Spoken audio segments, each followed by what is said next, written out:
N'oubliez pas de vous abonner et activer la cloche de notification. Moi, je ne viens pas en Casamance en messie, en prophète. Cette façon de faire la politique, c'est fini. Toog jàpp ni diw moo yor solution yépp su ñëwee nos problèmes sont terminés. Il faut enlever ça des têtes. Quand on va commencer, ce que je veux que vous compreniez, c'est que chacun et chacune d'entre vous sera un maire. Il sera un président de conseil départemental. C'est pourquoi le plus important dans ce qu'on est en train de faire, c'est la vision. C'est quoi notre vision? Qui peut me dire c'est quoi notre vision? Vous savez c'est quoi notre vision?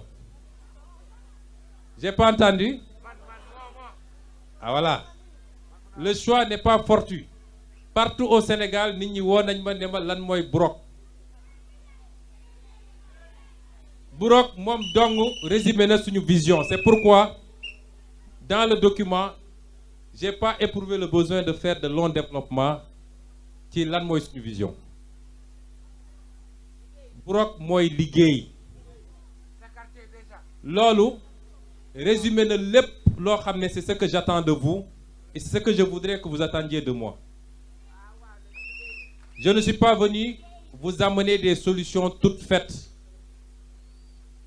Duma yàlla ci boppam mënoon na def lépp mu yomb pour ñun mais il nous a laissé ak suñu bopp jox ñu xel jox ñu kattan jox ñu nature jox ñu économie jox ñu koom-koom ne ñu allez vous débrouiller. Si on ne se débrouillait pas, on n'allait pas extraire de l'or bi nga xam ne mi ngi ci suufa suuf te yàlla da koo suul. Kon, je ne suis pas venu pour vous dire je règle vos problèmes. Je suis venu vous dire j'ai une vision et je crois qu'elle est excellente. Mais cette vision-là, j'aurai la même responsabilité que chacun et chacune d'entre vous dans son exécution et dans sa réalisation. Te duma leen yërëm nag, il faut que ce soit très clair. Affaire tappale yooyu, c'est fini de. On va travailler. Toussaint, ton patron avait dit travailler, encore travailler, toujours travailler.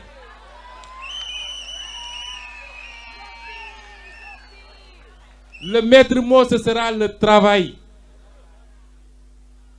Au bout du travail, il y aura beaucoup de choses. Mais commençons par le travail. Je sais que les peuples casamançais sont des peuples travailleurs. Ñun xam nañ ko. Kenn gënuñoo bëgg liggéey, kenn dàquñu liggéey, mais il faut qu'on organise ce travail-là maintenant. Il faut qu'on l'organise pour nos braves mamans qui font un travail extraordinaire. Il faut qu'on l'organise pour nos hommes. Il faut qu'on l'organise pour cette jeunesse qui veut travailler. C'est cette organisation que je vous offre simplement, mais je ne suis pas venu avec des solutions clés en main pour vous dire je règle tout. Attendez-vous à beaucoup travailler et à souffrir. La deuxième chose que j'attends de vous, c'est un engagement citoyen. Engagement citoyen, vous verrez que ça traverse tout le programme. Je vous ai dit l'autre jour à la place Bembeya, est-ce que su ma leen ne tous les 15 jours, je veux que toute la population saine, ñëpp génn, ñëpp sans exclusion, ñu organiser des set-setal géants pour que suñu Ziguinchor nekk la ville la plus propre du Sénégal. Est-ce que vous le ferez? Est-ce que si je vous dis ce qu'on a fait dans le programme des vacances agricoles, quand je vous dirai, en collaboration avec les autres communes, parce que Ziguinchor n'a plus d'assiette, am nañu quelques possibilités mais bëriwuñu assiette, mais en collaboration avec les communes du département de Bignona, monsieur le président du conseil départemental, vous allez nous donner des terres. Avec les communes du département les autres communes du département de Ziguinchor, Enampor, Adéane, Boutoupa, Niaguis, Niassia. Si je vous dis, particulièrement vous les jeunes, que c'est bien les navétanes.